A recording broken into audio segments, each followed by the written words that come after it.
अस्सलामुअलैकुम, a very good morning to all of you. New Pakistan की एक नई सुबह, मैं हूँ आपकी मेज़बान नबीहा एजाज। जनाब, प्रोग्राम का आगाज़ करेंगे और जो खबरें आ रही हैं वो आपके साथ शेयर करेंगे। सबसे पहले तो मैं आपको बताऊं कि बहुत सारे ऐसे जानवर और बहुत सारे ऐसे परिंदे और बहुत सारी ऐसी समुद्री मखलूक जिनकी नस्ल कशी की जा रही है, जिनकी नस्ल ख़त्म होने के दहाने पर है, उनमें बहुत सारे परिंदे और जानवरों का शुमार ऐसा होता है। इस बात को जानने के बावजूद एक निहायत अफसोसनाक इंसिडेंट आया है। कहां पर आया जनाब? पन्नू आकिल का इलाका है, जहां पर आपको इस वक्त हम न्यू पाकिस्तान में इस इलाके के मनाजिर भी दिखा सकते हैं जनाब, जहां के मकामी लोगों ने एक इंडस डॉल्फिन को मार डाला है, जो कि पहले से ही जिसका जो शुमार है वो नायाब मछलियों में होता है। और इस तरीके से मकामी अफराद की जानिब से मारा जाना मेरे ख्याल से निहायत एक अफसोसनाक कदम है। इसी पूरे मामले पर बात करेंगे। आई एम श्योर ऐसे और भी बहुत सारे वाकयात होते होंगे जो रिपोर्ट होते होंगे और कुछ रिपोर्ट नहीं भी होते होंगे। इस वाकये की सारी डिटेल्स जानेंगे। हमारे साथ मौजूद हैं महकमा वाइल्ड लाइफ से अदनान हामिद साहब। अस्सलाम वालेकुम, गुड मॉर्निंग अदनान साहब। सबसे पहले तो मुझे बताएगा, ये जो पन्नू आकिल के इलाके में ये जो इंडस डॉल्फिन को मार डालने का निहायत ही जो अफसोसनाक वाकया पेश आया है मकामी अफराद की जानिब से, क्या खबरें आ रही हैं इसके हवाले से? कैसे ये वाकया पेश आ गया? जी बहुत शुक्रिया।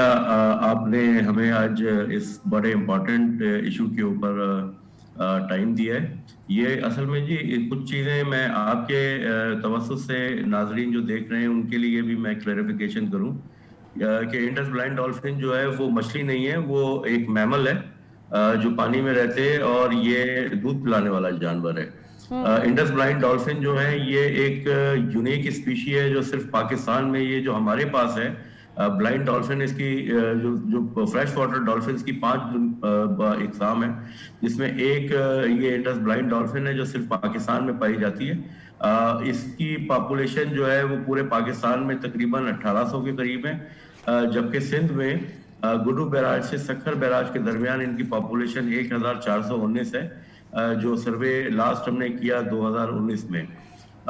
ये दुनिया में 1800 जानवर मौजूद हैं। इसके बाद इनकी जो कंजर्वेशन और मैनेजमेंट है, प्रोटेक्शन है, ये स्टार्ट हुई थी अर्ली 80s में या लेट 70s में, और उस वक्त इसकी पॉपुलेशन थी 114।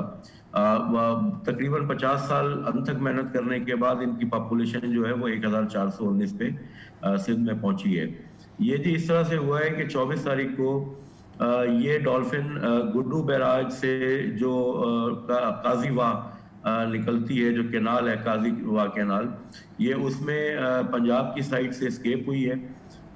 ये पन्नू आकिल का इलाका है, कोरी वाह जिसे कहते हैं। बाईजी एक टाउन है पन्नू आकिल के पास, वहाँ ये कोरी वाह में ये डॉल्फिन, जो लोग फिशरमैन थे उन्होंने नेट लगाए हुए थे और ये उस नेट में फंस गई। उसके बाद उन्होंने बजाय इसके कि वो वाइल्ड लाइफ को इन्फॉर्म करते कि जी आपकी डॉल्फिन स्ट्रैंड हो गई है, इसको यहाँ से निकालें, तो वो उन्होंने उसको पहले कुल्हाड़ियों से वार किए हैं, फिर डंडे मारे हैं और फिर उसको पानी से निकाला, जिसकी वजह से उसकी डेथ हो गई है। तो वो एक क्राउड था जिसमें कुछ लोगों की आइडेंटिफिकेशन हो गई है। वाइल्ड लाइफ डिपार्टमेंट ने प्रॉम्प्ट एक्शन लिया, वो उसकी डेड बॉडी रिकवर की।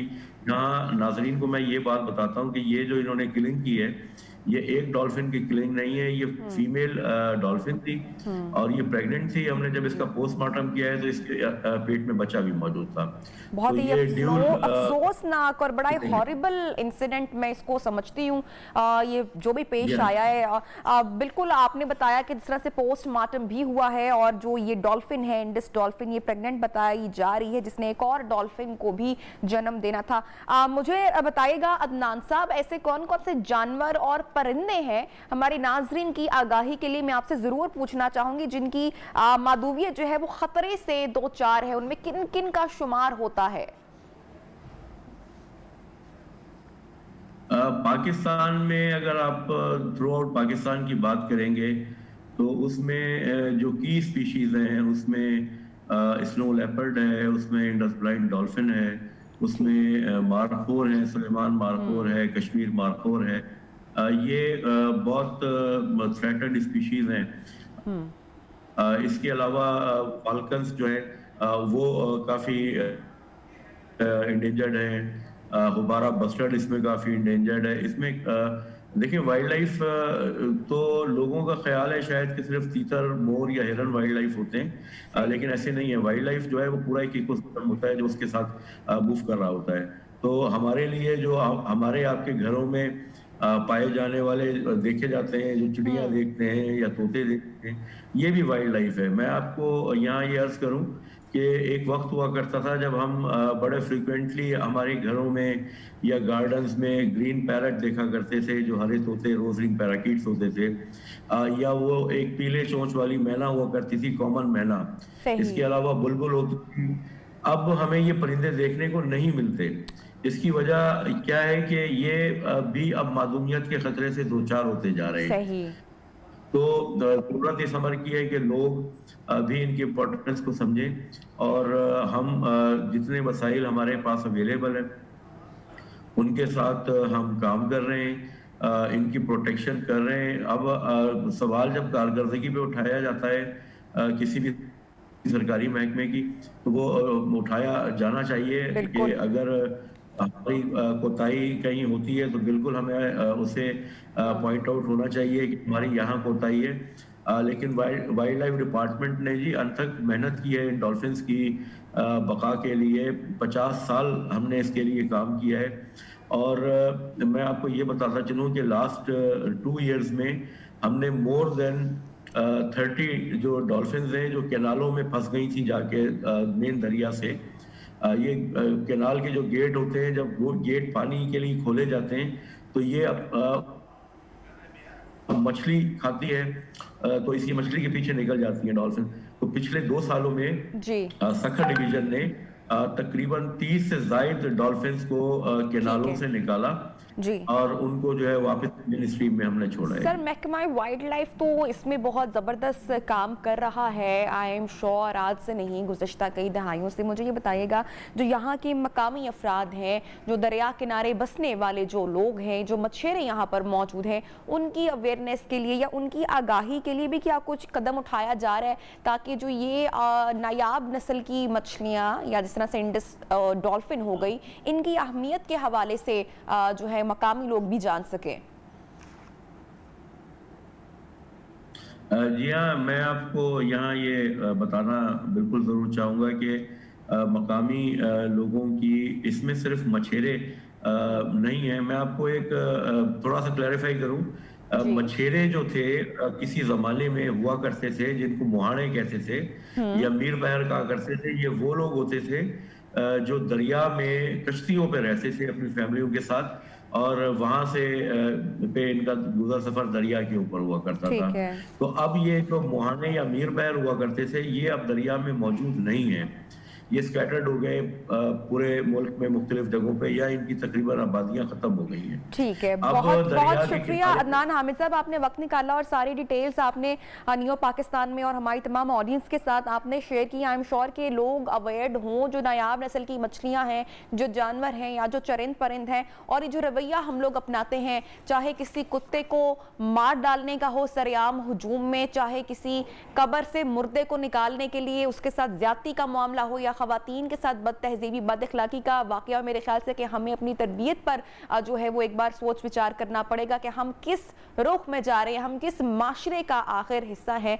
जनाब, इसी के साथ प्रोग्राम में लेंगे ब्रेक, और ब्रेक के बाद कराची में जो एक इस वक्त बड़ी अनफॉर्चुनेट सिचुएशन और बड़ी अनसर्टन जो एक सूरत हाल बनती हुई दिखा रही है कि किस तरह से जो एड्स है वो स्प्रेड होता हुआ दिखाई दे रहा है किसी डॉक्टर की गलती की वजह से। इस पर इन डिटेल गुफ्तगू करेंगे कि एक्चुअली कितनी परेशान कुन खबर है और कराची में इस वक्त एक्चुअल सिचुएशन है क्या। फैक्ट्स जानने के लिए साथ रहिएगा।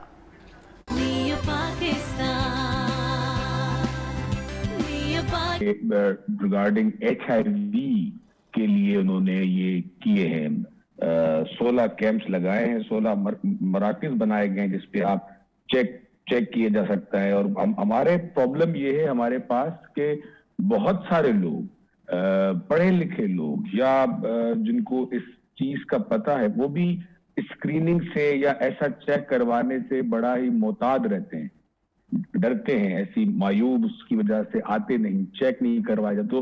तो जो बेसिक हमारा मसला है, प्रॉब्लम है, न बल्कि सिंध का, पूरे पाकिस्तान का, कि हमें ये असली जो नंबर रेशो है उसका पता नहीं, और इसके 4 टाइम की वजह से इंजेक्शन लगते हैं इनके, जो इस पे कंट्रोल करने के लिए, या जिनका जो भी इस वक्त इलाज रखा गया है वर्ल्ड वाइड के हवाले से, वो भी सिंध गवर्नमेंट की तरफ से बनाया गया है, और वो फ्री ऑफ कॉस्ट है। और वो इन जो 16 कैंप्स रखे गए पूरे सिंध में, उनमें ये दिया जा रहा है, लोगों को बताया जा रहा है, करवाया जा रहा है।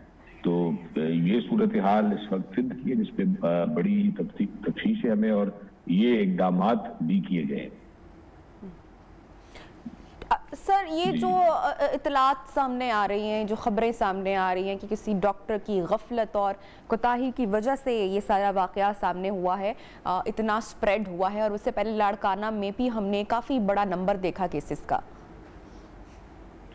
जी बिल्कुल, ये पिछले साल का है, रतो देरो में, लाड़काना डिस्ट्रिक्ट में ये हुआ था, जिसपे बहुत ज्यादा ये मीडिया पे बात आई थी, और बहुत ज्यादा इस पे क्योस क्रिएट किया गया था, है भी, और जो कि हम सबके लिए एक शॉकिंग न्यूज था कि लाड़काना में, रतो देरो में इतने ज्यादा केसेस आके, तो उस पर इकदाम किए जा रहे हैं, और ज्यादा से ज्यादा काम किया जा रहा है कि इसको रोका जाए।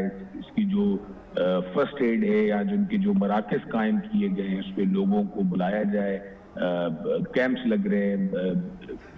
देखें, ये एक ऐसा मर्ज है जिसमें हमें अवेयरनेस की बहुत ज्यादा जरूरत है, हमें ये बताने की, अवेयरनेस कैंप्स कराने की, कॉलेजेस में, स्कूल्स में, तो उस हवाले से भी काम किया जा रहा है।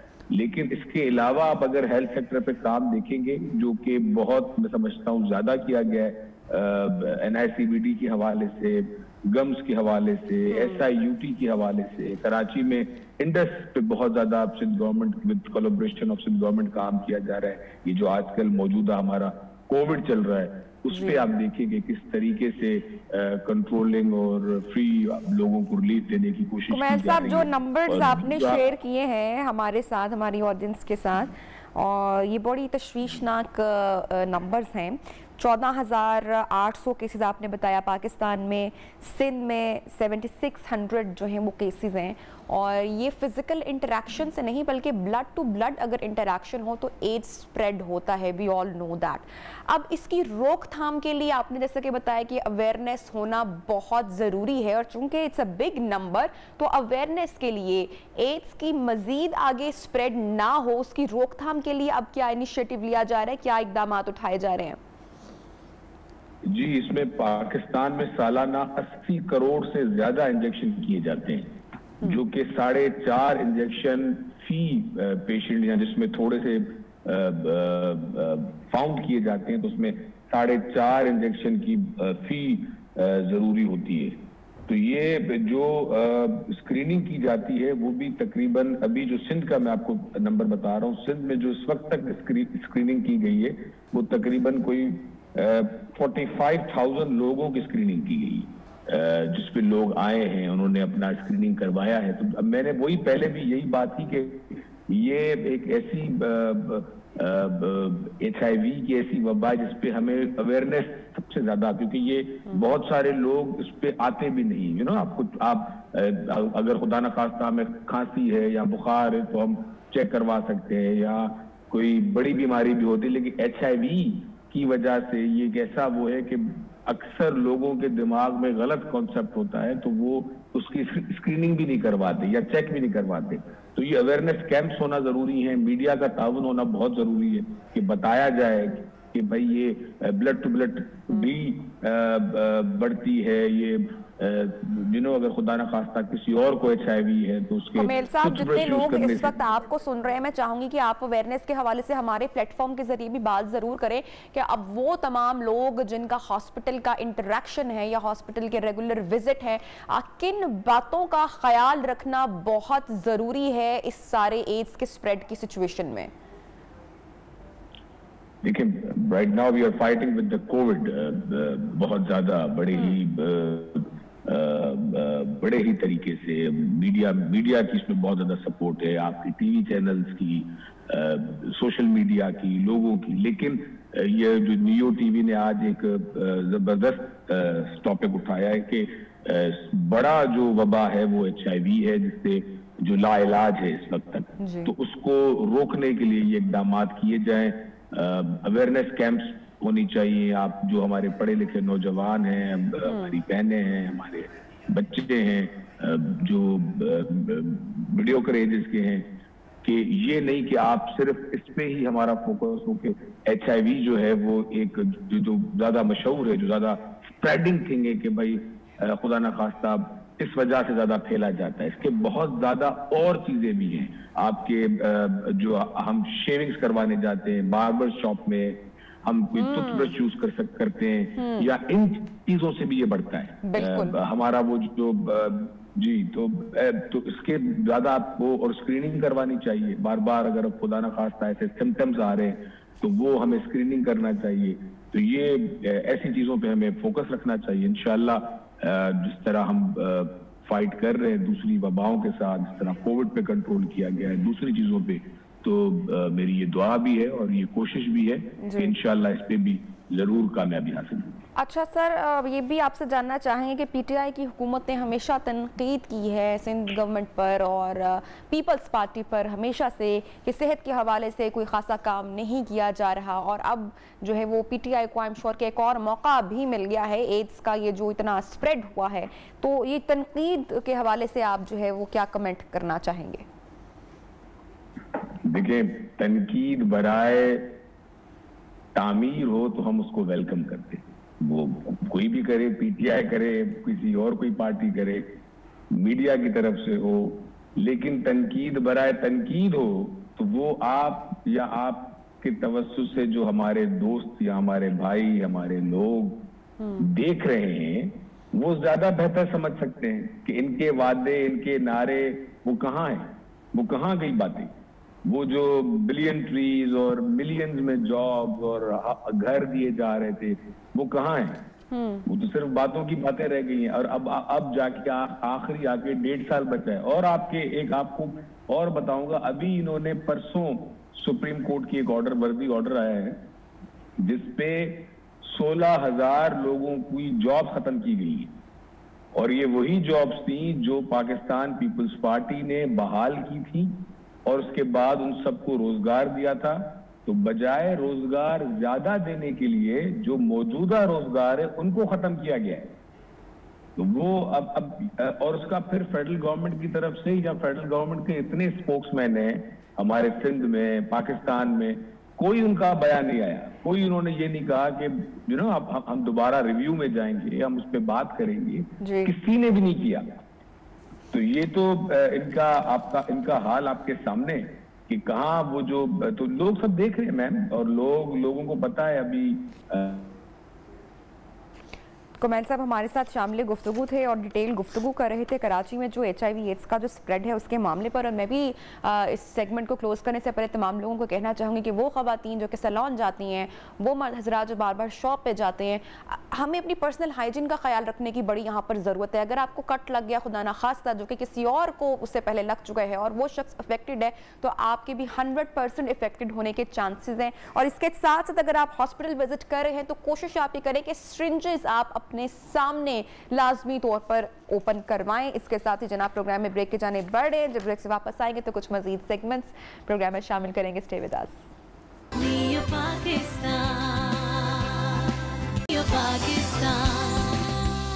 वेलकम बैक जनाब प्रोग्राम में आपको एक मरतबा फिर से कहते हैं खुशामदीद। और मेहनत एक ऐसी चीज़ है जिसका फल आपको आज नहीं तो कल लाजमी मिलेगा। और ये बात हमारे कोई आज के दौर में कोई पहली बार साबित नहीं हो रही। सदियों से जो लोग मेहनत करते आ रहे हैं उनको उसका रिवॉर्ड और उसका फल ज़रूर मिलता है। और अभी रिसेंटली एक मिसाल कायम की है कराची की ख़वातीन ने, कराची की बच्चियों ने जनाब, जो कि बेहद टैलेंटेड हैं। शेरपाव कॉलोनी से, कराची से इनका ताल्लुक़ है और 7 लड़कियों का ये ग्रुप है, टाइटन्स के नाम से ये ग्रुप है, जिन्होंने science, technology, engineering and mathematics पर मबनी एक बैनुल-अक़वामी मुकाबले में मिडिल लेवल पर पहली पोजीशन हासिल की है। और मैं आपको बताऊं कि ये कोई अमीर घराने से इन बच्चियों का ताल्लुक़ नहीं है कि बड़ा कोई सपोर्ट है इनको आगे बढ़ने के लिए। ये एक बहुत ही मिडिल घराने से इन बच्चियों का ताल्लुक है, लेकिन उसके बावजूद इन्होंने मेहनत की और अपना नाम बनाया। इस वक्त हमारी जो न्यूज़ रिपोर्टर है मोना सिद्दीकी, वो इस वक्त इनके इस इलाके में मौजूद हैं, शेरपाव कॉलोनी में मौजूद हैं। हम मोना आपसे जानेंगे, हमारी मुलाकात करवाएं जनाब इन मेहनती लड़कियों से, इन टैलेंटेड बच्चियों से हमारी ऑडियंस की मुलाकात कराएं। Over to you. शुक्रिया नबीहा जी, बिल्कुल क्यों नहीं, ऐसे बासलाहियत नौजवानों से, बच्चों से, बच्चियों से ज़रूर मुलाकात करवाएंगे। और मैं इस वक्त जो हूँ रहनुमा एकेडमी में ही मौजूद हूँ, जो कच्ची बस्ती है, शेर पाव कच्ची बस्ती में मैं इस वक्त मौजूद हूँ, जहाँ की एक बासलाहियत 7 ऐसी तालबात हैं जिन्होंने बैनुल-अक़वामी मुकाबला जीता है। मेरे साथ इस वक्त यहाँ पर वो तालबात भी मौजूद है और इस एकेडमी के प्रिंसिपल नासिर हबीब साहब भी मौजूद है। मैं सबसे पहले तालबात की तरफ जाऊंगी कि इन्होंने क्या क्या अचीवमेंट किया और किस तरीके से इतना अच्छा मुकाबला जीता। सबसे पहले तो आप अपना नाम बताइए और मुझे ये बताइए कि आपने ये मुकाबले में आने के लिए क्या कुछ सोचा, किस तरह से इमेजिन किया और किस तरीके से इतनी कामयाबी हासिल कर ली। राबिया? मेरा नाम राबिया है और हमें पता भी नहीं था कि हमारे साथ ये होगा। हमें तो स्कूल वालों की तरफ से सपोर्ट मिला। स्कूल वालों ने कहा कि बाहर की तरफ से डेस्टिनेशन इमेजिनेशन की तरफ से आपको ये प्रोजेक्ट दिया जाएगा कि आप लोग करोगे। तब हमने फिर इजाज़त ली घर से, तो घर वालों ने भी इजाज़त दे दी, कहा कर लो, आप बच्चे हो, कामयाब होगे इंशाल्लाह। तो फिर हमने किया। ठीक, अच्छा, अब आप मुझे ये बताएं, सबसे पहले अपना नाम भी बताइएगा और ये बताइएगा कि ये जो आपने प्रोजेक्ट कंप्लीट किया कितने अरसे में किया और किस तरीके से किया, कितनी मुश्किलात पेश आई? मेरा नाम सवेरा है और ये प्रोजेक्ट कंप्लीट करने में हमें पूरा मंथ लगा था और मुश्किलें आई थी, मगर उनका डट के सामना करो तो हर मुश्किल आसान हो जाती है। उसी तरह ये भी कंप्लीट हो गया। थोड़ा बहुत मुश्किल आई थी कि बार बार टेम्पर टूट जाता था, मगर फिर हमने इसको स्टे कर लिया और ये स्टिल हो गया। जी, अच्छा, मुझे आप ये बताओ कि आपके घर वालों की तरफ से कितनी सपोर्ट है और ये जो आपने प्रोजेक्ट बनाया है, ये जंक मटेरियल या वेस्ट मटेरियल किससे बनाया? मेरा नाम लाइबा है और मेरे घर वालों ने बिल्कुल इजाज़त दी थी और मेरे अब्बू ने बहुत सपोर्ट किया था। जो मैं मेरी मिस बोलती थी रेत ले आओ या जो भी ले आओ, मेरे अब्बू सबसे पहले मुझे लाकर दे देते थे, वायर्स ले आते थे और मुझे बिल्कुल मुश्किल नहीं आई थी। मेरे अब्बू ने बहुत सपोर्ट किया था मुझे। अच्छा राबिया, मुझे ये बताइए कि इस प्रोजेक्ट को बनाने के लिए कैसे ख़्याल आया कि हमें ये चीज़ बनाना है और वहाँ से आपको क्या बनाने के लिए मिला था कि आपने जिस पर के ये काम किया, कोई मुजस्मा मिला या कुछ और, क्या क्या चीज़ें आपके सामने रखी गई थी? हमें स्कूल वालों ने डेस्टिनेशन इमेजिनेशन की तरफ से हमें 7 मिले थे टेम्पल, हमें प्लेसेस मिली थी और वो मिले थे स्टैचूज़ मिले थे। उसमें से हमें एक सिलेक्ट करना था, जो हमने किया टेम्पल ऑफ फातिमा, इसका बैक किया था। इन्फिनिक्स हमने ये किया, तो इसलिए हमने फिर इसके बाद हमें स्कूल वालों की तरफ से सपोर्ट मिला। हम कंप्यूटर्स वगैरह दिए, उस पर हमने सर्च वगैरह किया, तो उस पर हमने ये सब आइडियाज़ मिले। अच्छा नबिया, यहाँ पर और भी बच्चियाँ बनाते हैं या अपनी फील्ड में आगे जाते हैं? जी मोना, बिल्कुल जी, बताइए आप। जी जी, अच्छा, आप ये जब इन्होंने इतना अच्छा मुकाबला कर लिया है तो फिर उसके बाद जो है, अब हम इनके प्रिंसिपल से भी बात करते हैं और ये पूछते हैं कि इनके स्टूडेंट्स जो हैं उन्होंने बैनुल-अक़वामी मुकाबला जीता है, तो इनके क्या तासुरात हैं? शुक्रिया आप लोगों का। अस्सलाम वालेकुम। तासुरात यकीनन बहुत अच्छे हैं, मैं बहुत खुश हूँ। बिल्कुल तासुरात ऐसे हैं कि जैसे किसी बाप की औलाद जीत जाती है किसी मुकाबले में, उसे खुशी होती है, यकीनन मुझे उसी किस्म की खुशी है कि सब मेरे बच्चे हैं और इन्होंने मेहनत करी। और मुकाबला भी कोई छोटा नहीं था, इंटरनेशनली मुकाबला है पूरी वर्ल्ड के अंदर, और तकरीबन 111 टीमें थीं जिसमें 671 स्टूडेंट्स ने पार्टिसिपेट किया और हमारी टीम सेलेक्ट हुई। I am very proud of, और मुझे खुशी है कि स्कूल की जो हमारी ट्रस्ट है उन्होंने बहुत हम साथ तामुन किया और हमें किसी किस्म की कोई मुश्किल पेश नहीं आई इसके अंदर। बच्चों ने मेहनत करी और आई एम वेरी हैप्पी। बहुत शुक्रिया मोना, आपने हमें ये 7 लड़कियों पर मुश्तमिल इस खूबसूरत टीम से आपकी मुलाकात करवाई और उनके पीछे जो उनके स्कूल, उनके प्रिंसिपल, उनके असातिज़ा का जो सपोर्ट रहा है। आई एम श्योर कि एक अच्छा अगर उस्ताद मिल जाए तो उनके जो शागिर्द हैं वो भी जो है वो मुल्क व कौम की तरक्की के लिए यकीनी तौर पर इस मुल्क का नाम रोशन कर सकते हैं। Thank you so much Mona, अभी के लिए आपका। अच्छा जनाब, एक और अपडेट आप तक ज़रा पहुँचाते हैं। इमरान खान के दौरा लाहौर के हवाले से जो उनकी स्टेटमेंट है वो काफ़ी चर्चा में है। उन्होंने क्या कहा ये भी हम आपको सुनवाएंगे। ताहम जो उनकी पूरी जो स्टेटमेंट्स थी, जो उनकी जो गुफ्तगू थी, उसका निचोड़ में आप तक पहुंचाना ज़रूर चाहूँगी। वज़ीर-ए-आज़म इमरान खान साहब जनाब कहते हैं कि जो मीनार पाकिस्तान पर जो वाक़या हुआ, जो इंसिडेंट हुआ, जो सानहाई, मैं कहूँगी सानहाई होता है, जो इतना बदनामी का बाइस बनता है आपके मुल्क के लिए, आपकी कौम के लिए, तो जनाब ये वाक़या खान साहब कहते हैं कि बड़ा शर्मिंदगी का बाइस है। और साथ ही साथ वो कहते हैं कि उन्होंने जो मोबाइल फ़ोन्स का जो बेजा इस्तेमाल है हमारी जो यंग जनरेशन है उसमें, उसके हवाले से वो कहते हैं कि ये मोबाइल फ़ोन का बेजा इस्तेमाल ही जिनसी जराइम में इजाफे की वजह बन रहा है और बच्चों की तरबियत जो है वो करना बहुत ज़रूरी है। खान साहब ने क्या कहा अपने बयान में, आइए ज़रा आपको दिखाते हैं। पाकिस्तान में जो बदकिस्मती से मोबाइल फ़ोन की जो नेगेटिव साइड है, उससे जो चीज़ें बच्चों को अब मोबाइल फ़ोन पे नज़र आ रही है, इंसानी तारीख में बच्चों का ये एक्सपोजर नहीं था। इसलिए बहुत ज़रूरी है तो अपने बच्चों की तरबियत करें। जनाब, तो खान साहब की आपने स्पीच सुनी, तकरीर उनकी आपने सुनी, जो बयान था उनका जिनसी जराइम के बढ़ने के हवाले से, इसी के ऊपर बात करेंगे। सीनियर एनालिस्ट, सहाफ़ी, होस्ट हमारे साथ मौजूद है जनाब औरिया मकबूल जान साहब, उनको शामदेद कहते हैं प्रोग्राम में। औरिया साहब, बात तो खान साहब ने दुरुस्त की, बिल्कुल हमारी जो यंग जनरेशन है उनका जो बेजा इस्तेमाल है मोबाइल फ़ोन्स का और हर तरह का एक्सपोजर होना, लेकिन अब खान साहब कहते हैं कि वजह यह है जिनसी जराइम में इजाफे की, लेकिन इसकी रोकथाम कौन करेगा? देखिए, रोकथाम अब कोई नहीं कर सकता, इसलिए कि अब मीडिया जो है ना वो और माशरा बहुत ज़्यादा कंट्रोल से बाहर हो चुका हुआ है।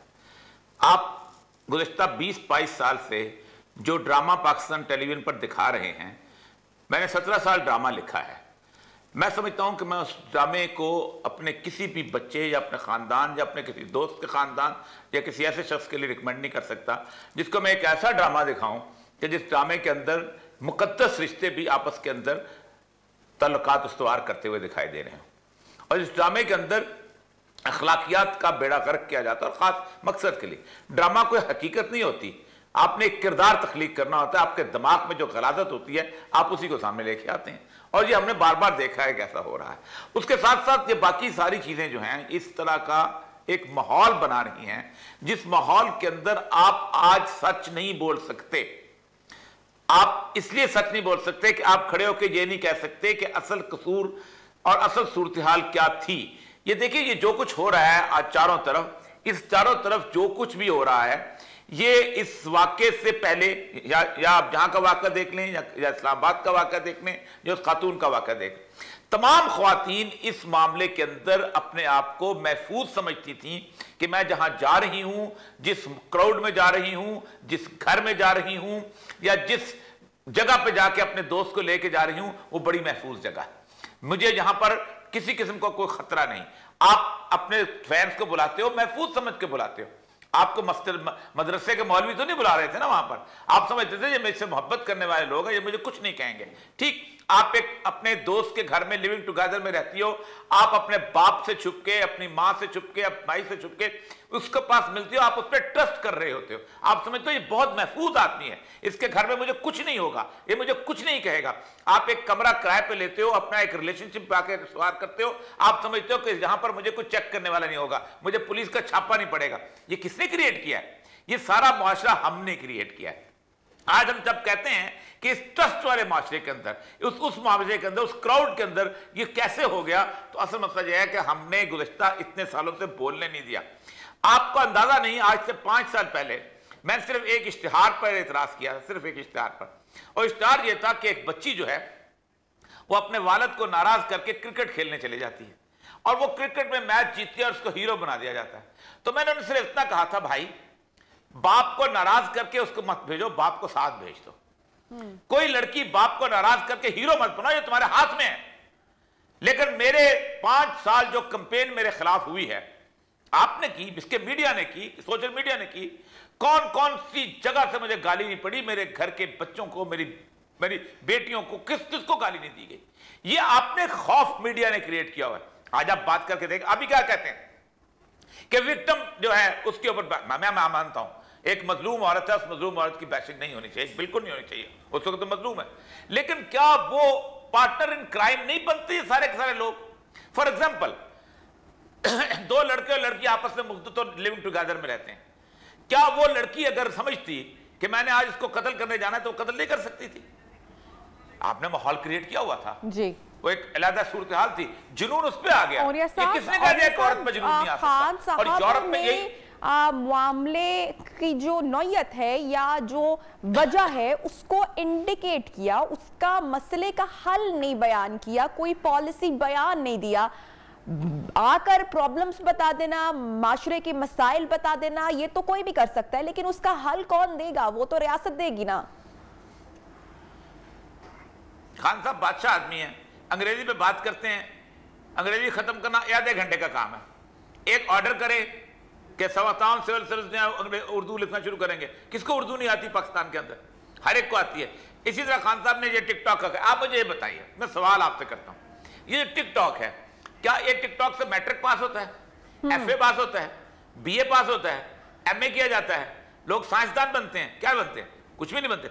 आप, मैं अपनी किसी बेटी या पोती को ये टिकटॉक नहीं पकड़ा सकता। सीनियर सहाफ़ी हमारे साथ शामिल गुफ्तगू थे औरिया मकबूल जान साहब और इमरान खान के कल के दिए गए दौरा लाहौर से मुतालिक जो उनकी स्टेटमेंट बयान सामने आया उसके ऊपर अपनी राय का इजहार करे थे। और साहब बहुत शुक्रिया, आपने वक्त निकाला हमारी ट्रांसमिशन के लिए। जनाब, प्रोग्राम में एक हेडलाइन ब्रेक की जाने बड़े, स्टे विद अस।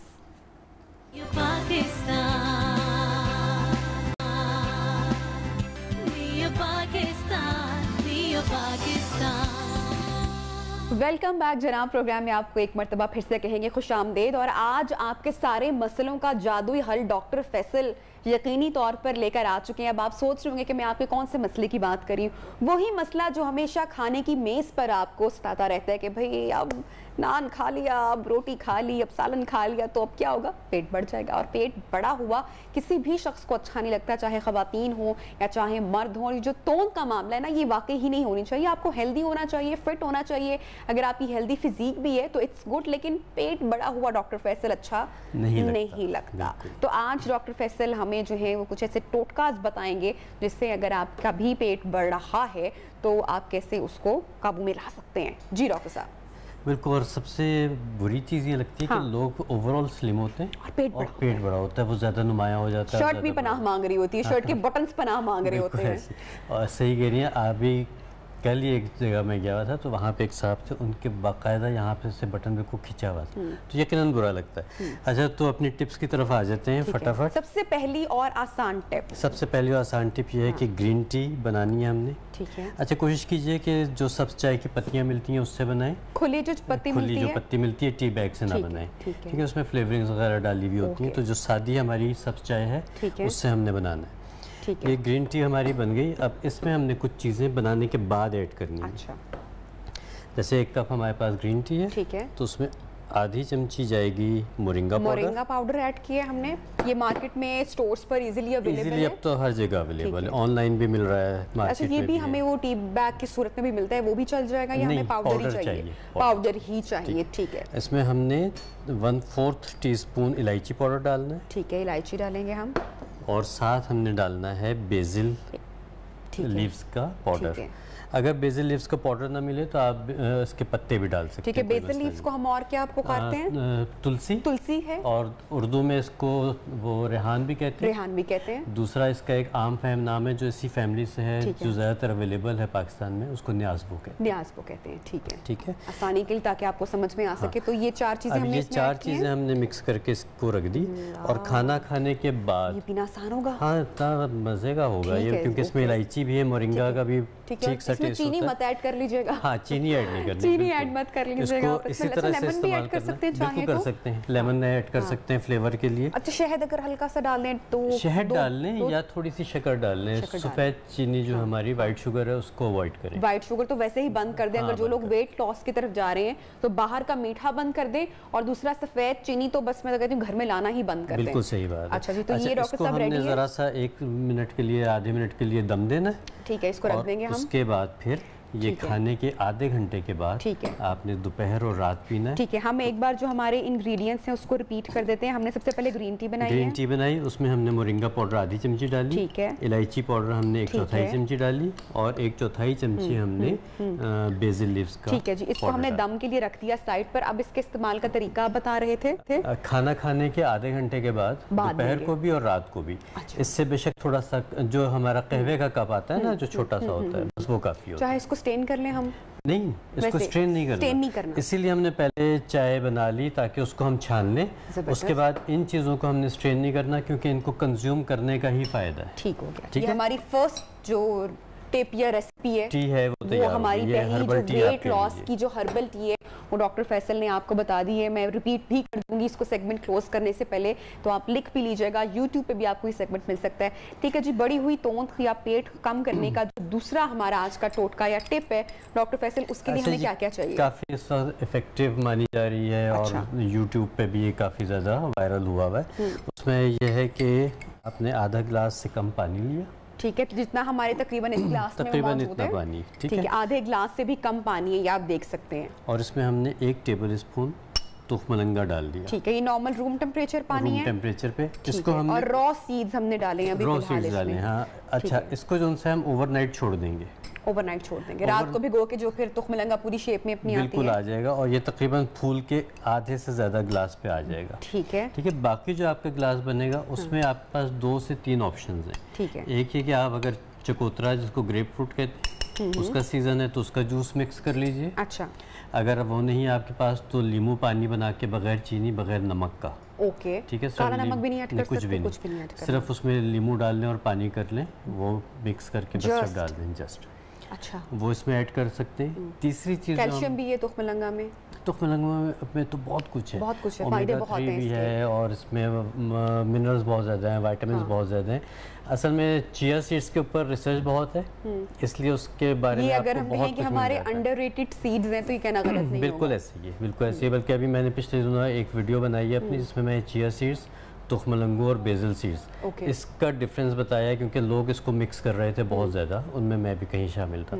तो मैं कहा कि नहीं, इसको रिसर्च करके इसका डिफरेंस। और इसका इस्तेमाल डॉक्टर साहब किस टाइम करना है? हमने सुबह निहार मुँह लें। इस तरह की हमने जो हमारी हर्बल टी बनाई है वो हमने खाने के बाद इस्तेमाल की, और 2 टाइम इस्तेमाल की है। ये हम सुबह निहार मुँह लेंगे, जस्ट वन टाइम। ठीक है। अच्छा डॉक्टर साहब, यहाँ पे हम ये बता दें हमारी ऑडियंस को कि अगर हम आपको आज वेट लॉस ड्रिंक या टिप्स बता रहे हैं तो ये सब आपने एट टाइम स्टार्ट नहीं कर लेना।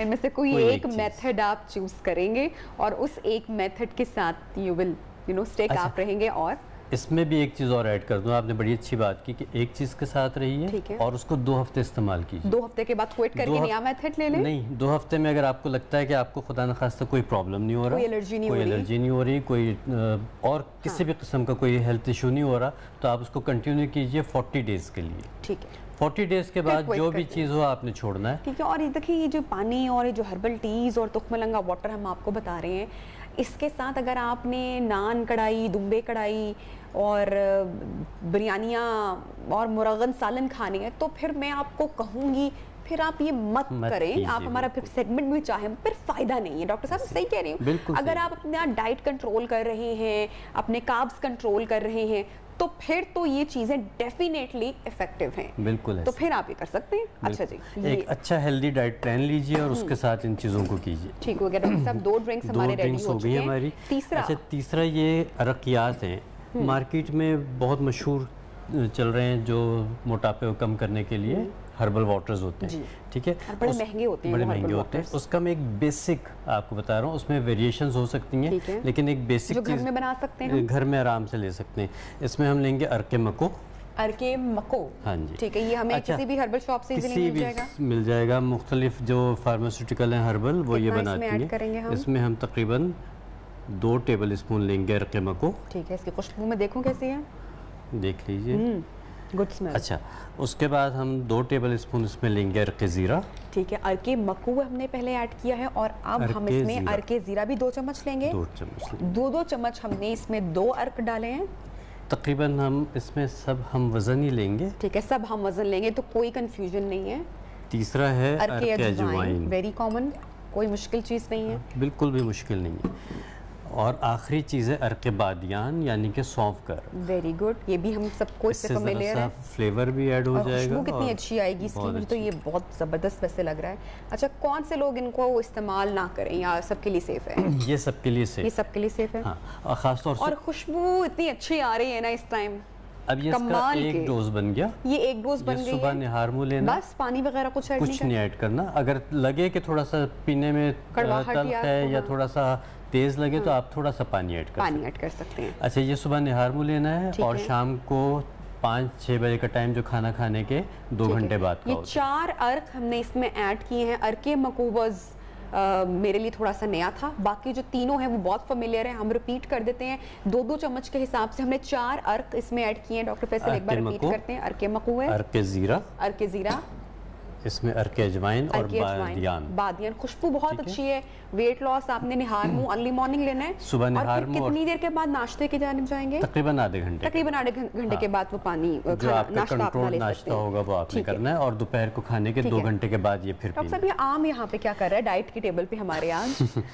आम वेट लॉस के लिए, आम वेट लॉस के लिए, आम वेट लॉस के लिए बेहतरीन चीज़ है। बेहतरीन चीज़ इस तरह है कि आपने इसको अपने मील का हिस्सा नहीं बनाना, मील की जगह। जालिब साहब का एक शेर याद आ रहा है। वो कौन सा? मैं नहीं मानता, जो शहबाज शरीफ का भी बड़ा फेवरेट है। तो आम वेट लॉस के लिए कैसे इफेक्टिव है? आपको पता है कि आम में सिर्फ एक जो थोड़ी सी बुराई है वो इसकी चीनी है, इसका शुगर कंटेंट है। ठीक है, अदरवाइज इसमें जो कैलोरीज हैं, ये जो मेरे पास आम है तकरीबन 150 ग्राम का आम है। ठीक है, और इसमें कितनी कैलोरीज हैं?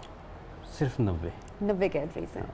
और 90 कैलोरीज कुछ भी नहीं होती। आपको पता है, आप सब चीज़ों को जानती हैं, तो 90 कैलोरीज कुछ भी नहीं होती। अंडे में ज़्यादा होती है इससे कैलोरीज, और ये आपकी एक सर्विंग है। ठीक है। तो अगर आप देखें ना, हम भी तो क्या करते हैं ना कि दीवाने हो जाते हैं। 4-5-6 आम, किलो आम ही एक बंदा खा जाता है, तो वो तो फिर आप देखें ना 600-700 कैलोरी ही फिर आप ले गए, तो वो नुकसान। अगर आप 150 से 200 ग्राम का एक आम खाते हैं और अपना आप दोपहर का खाना स्किप कर देते हैं, तो ये आपका बेहतरीन वो वेट लॉस में काम करेगा। प्लस ये कि आपको किसी किस्म की कोई कमजोरी नहीं होने और सारे न्यूट्रिएंट्स जो है हमारे पूरे करेगा।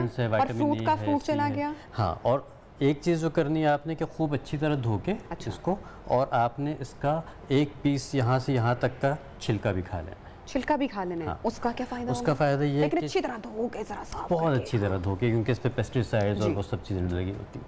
तो इसका फ़ायदा ये होता है कि जो आम में जितने भी अज्जा हैं उसकी डबल क्वांटिटी इसके छिलके में। ठीक है, और उसमें फाइबर। बेटर है कि हम जरा गर्म पानी में फिर इसको जरा रख के या साफ करके, आप वहम होता है आजकल सब्जी फल ना जाने कहाँ से ट्रेवल करता हुआ घर तक पहुँचता है। अगर आप बहुत एहतियात करना चाहते हैं तो थोड़ा सा सिरका, थोड़ा सा नमक, अच्छी तरह से उससे क्लीन हो जाएगा और फिर हम ले सकते हैं। और नमक में लेकिन आपने बताया कि सिर्फ एक साइड लेनी है। हाँ, मतलब छिलका बहुत ज़्यादा नहीं खाती, क्योंकि इसमें फाइबर इतना होता है कि आपको फिर इंडाइजेशन हो सकता है। ठीक है, इसमें फाइबर बहुत ज़्यादा होता है, तो इसलिए आपने बस इतना सा पीस 1-1.5 इंच का आपने आम खाने के बाद इसका छिलका खा लिया तो उसकी जो गर्म तासीर है वो भी बैलेंस हो जाएगी और आपको फाइबर। 150 ग्राम हमने 150 से 200 ग्राम आप खा सकते हैं, मॉर्निंग में भी ले सकते हैं, ब्रेकफास्ट ले लें, ठीक है। अमेजिंग। तो जनाब ये तो डॉक्टर फैसल के साथ ही हमारी वेट लॉस के टिप्स, और आप इनमें से कोई एक चूज़ कर लें। आई एम श्योर कि ये आम वाली चीज़ जो है वो आप चूज़ करेंगे, लेकिन फिर आप 150 ग्राम यानी कि एक आम पे हाथ नहीं रोक पाएंगे, ये मुश्किल हो जाएगी। तो अगर आपकी विल इतनी अगर स्ट्रॉन्ग है और अपनी उस पर काबू है आपको, तो फिर आप जनाब आम वाला ज़रूर कीजिएगा। बाकी हमने 3 ड्रिंक्स आपके साथ आज शेयर किए हैं। Thank you so much doctor Faisal once again कि आपने हमें इतनी ज़बरदस्त वेट लॉस के टिप्स दी हैं। आई होप सो कि आपको भी पसंद आई होंगी। तो अपना फीडबैक भी आपने जनाब हमें लाजमी देना है। इसके साथ ही बढ़ेंगे ब्रेक की जानिब। ब्रेक से वापस आते हैं, स्टे विद अस।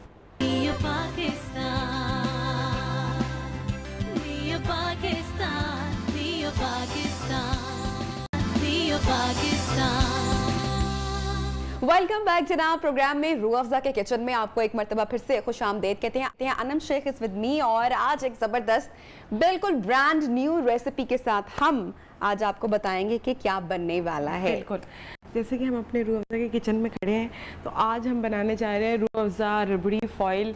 ये इसको आप डिज़र्ट भी कह सकते हैं। रूह अफ़ज़ा रबड़ी फॉइल, जी, रूह अफ़ज़ा की कोई चीज़ मुझे लग रही है बनने वाले है, यमी टाइप की।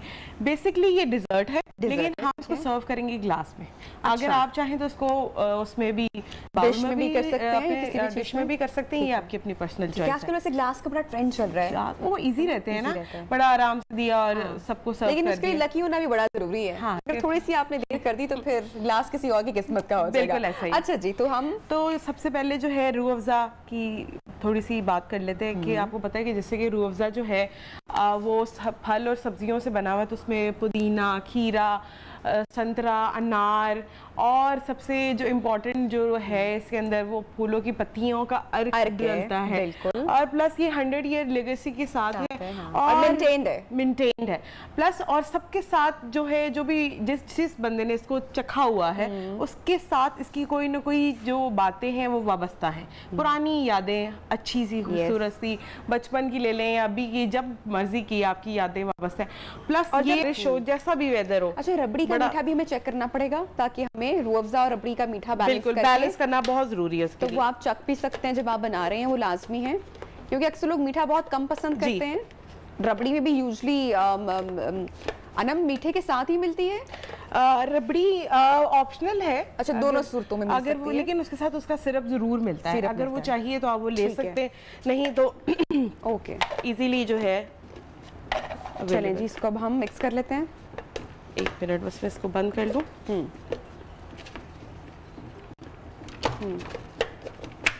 जी,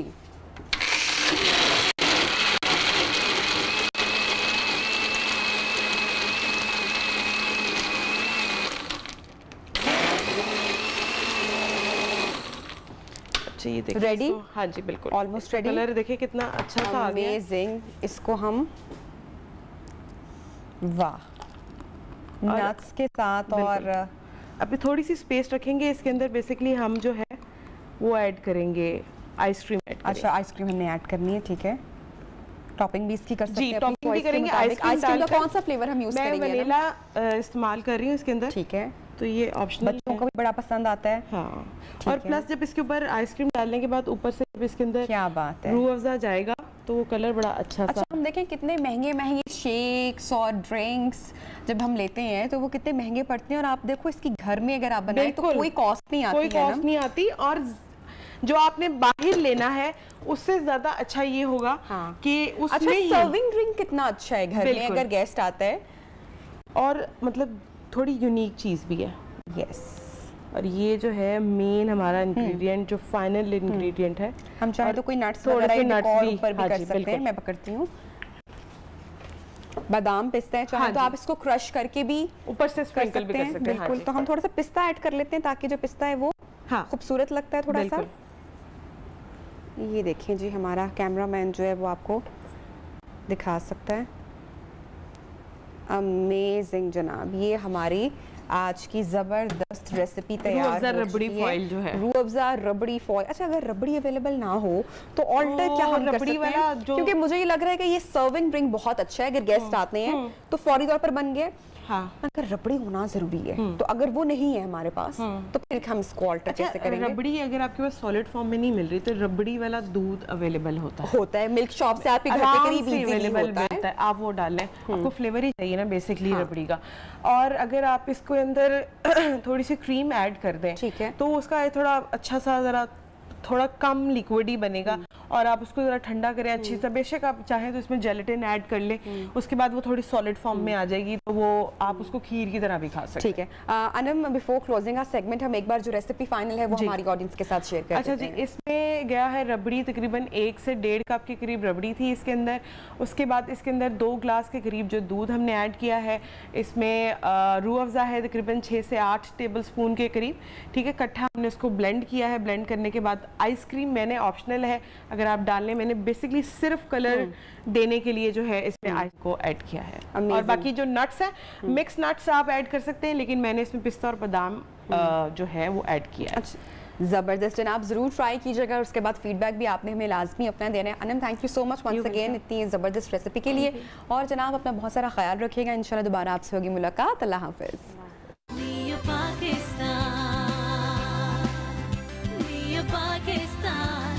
Pakistan